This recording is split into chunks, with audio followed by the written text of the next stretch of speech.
আসসালামু আলাইকুম বন্ধুরা, এই ফোনটা যদি হাতে নেন তাহলে অন্য ফোন দেখতে আর ভালো লাগবে না। আজ কথা বলবো Xiaomi 17 Pro Max নিয়ে। এটা ফোন না ভাই, এটা একটা ফ্ল্যাগশিপ মাস্টার। ডিজাইন এবং ডিসপ্লে, প্রথমে ডিজাইন, প্রিমিয়াম লুক, হাতে নিলেই প্রোফিল, বড় AMOLED display, super smooth refresh rate, সূর্যের আলোতেও স্ক্রিন একদম ঝকঝকে। এখন আসি ক্যামেরায়।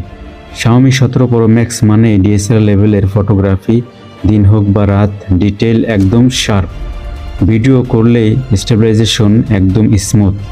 কন্টেন্ট ক্রিয়েটরদের জন্য এই ফোনটা সোনায় সোহাগা। পারফরমেন্স এবং গেমিং, ভেতরে আছে powerful chipset, heavy gaming, multitasking, কোনো ল্যাগ নাই, ফোন গরম নাই ভাই, কন্ট্রোল একদম সঠিক। ব্যাটারি এবং চার্জিং, ব্যাটারি লং লাস্টিং, একদিনে অনায়াসে চলে যাবে। আর ফাস্ট চার্জিং, কপি শেষ হওয়ার আগেই ফোন ফুল। এই ফোনটাতে তাদের জন্য যারা পাওয়ার চায়, ক্যামেরা চায় আর প্রিমিয়াম ফিল চায়। আপনার মতে Xiaomi 17 Pro Max বর্তমানে ভালো পারফরমেন্স করতে পারছে?